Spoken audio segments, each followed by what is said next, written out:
pemirsa, sebelum saya menyampaikan firman Tuhan, saya akan menyanyikan sebuah pujian bagi kemuliaan nama Tuhan dan menjadi berkat pula bagi saudara-saudara sekalian.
Salam saudara pemirsa, sampai jumpa kembali dengan kami dalam program Berita Pengharapan.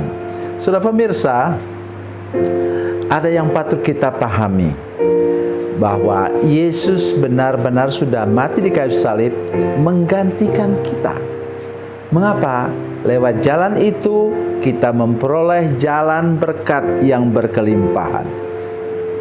Darahnya membuka jalan untuk kita mendapatkan segala berkat yang kita butuhkan untuk hidup normal di tengah-tengah dunia ini. Mari kita berdoa sebelumnya. Bapa, dalam nama Yesus, terima kasih Tuhan untuk firman Tuhan yang kami akan dengar sebentar. Beri kami kesadaran, keyakinan yang sungguh-sungguh bahwa darah Yesus membuka jalan untuk kami mendapatkan segala berkat terbaik daripadamu. Terima kasih Tuhan. Dalam nama Yesus, haleluya. Amin. Saudara pemirsa, mari kita membaca kitab kita dari Perjanjian Baru. Injil Yohanes 10 ayatnya yang ke-11. Injil Yohanes 10 ayat 11, demikian bunyi firman Tuhan. Akulah gembala yang baik. Gembala yang baik memberikan nyawanya bagi domba-dombanya. Amin. Kalau kita memakai istilah begini,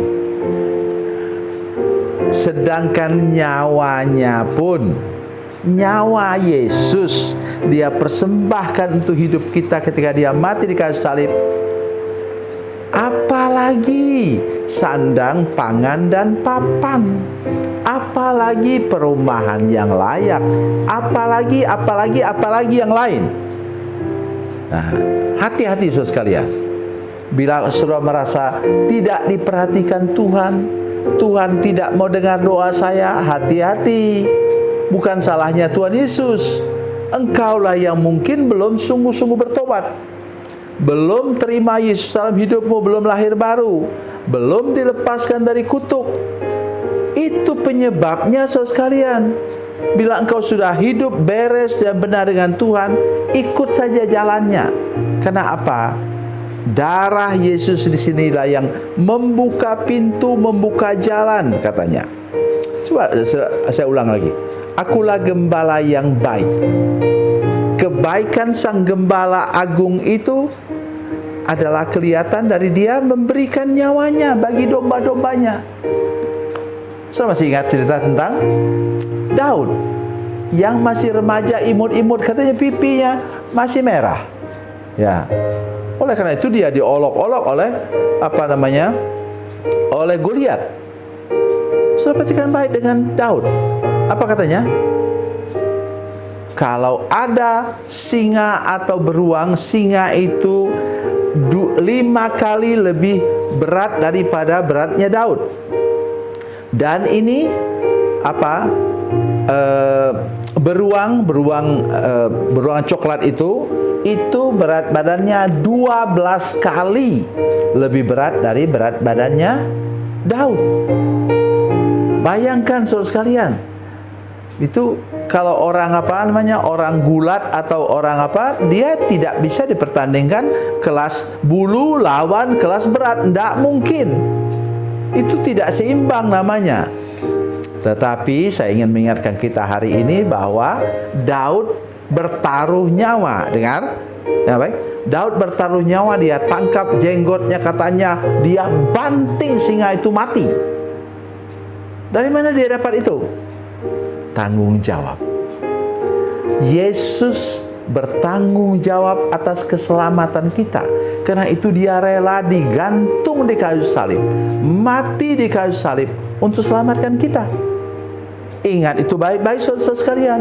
Jangan pernah melupakannya. Supaya saudara tahu bahwa di balik kehidupan saudara yang diberkati oleh Tuhan, di balik kehidupan saudara yang sehat dan kuat, di balik rumah tangga saudara yang aman, tentram, itu di balik itu ada Yesus yang mati di kayu salib untuk selamatkan engkau.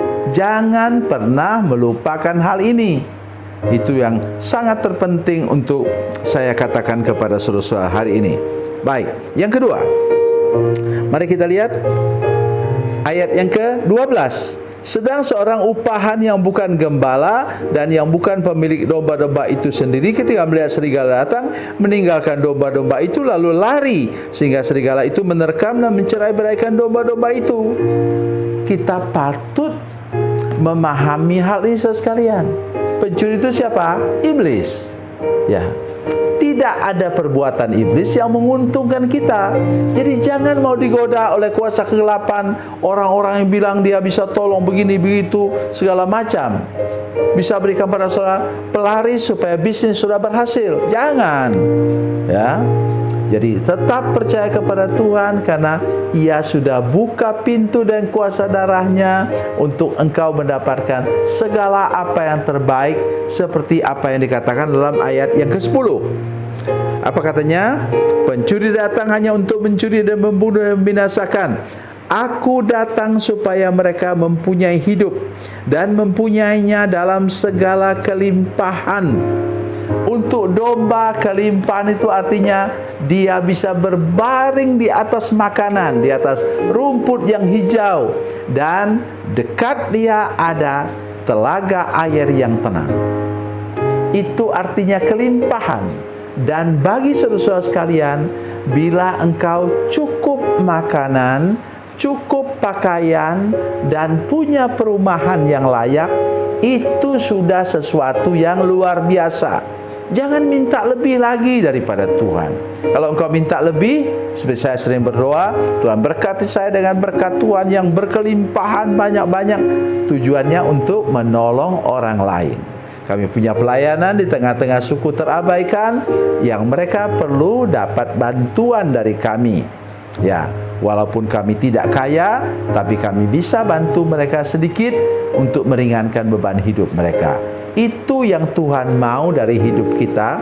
Kalau kita sudah punya gembala yang baik dalam hati kita, maka kita pun dapat menolong sesama, berkorban untuk membantu sesama supaya hidup mereka juga terangkat dan mengalami kehidupan yang lebih baik. Tuhan Yesus memberkati, Tuhan Yesus baik. Mari kita berdoa. Bapa, dalam nama Yesus, terima kasih untuk firman Tuhan hari ini. Tolong kami untuk mengerti bahwa kuasa darah Yesus itulah yang membuka jalan, membuka pintu, supaya kami bisa mendapatkan berkat yang cukup, bahkan sampai berkelimpahan. Dalam nama Yesus, haleluya. Amin.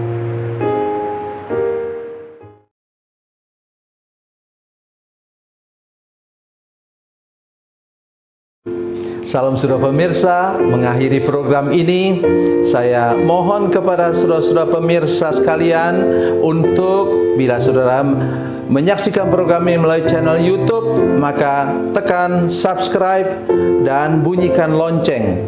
Dan bila saudara menyaksikan program ini melalui channel Facebook, tolong saudara-saudara sekalian tekan like dan juga komen. Dan demikian pula bila sudah menyaksikan program Makanan Bergizi hari ini yang tertulis, maka tekan yang sama juga, tekan like dan tekan komen. Dan tolong saudara-saudara sekalian untuk membagikan program ini, share program ini di channel saudara-saudara sekalian, supaya lebih banyak lagi orang diberkati melalui program ini. Tuhan Yesus memberkati, Tuhan Yesus baik.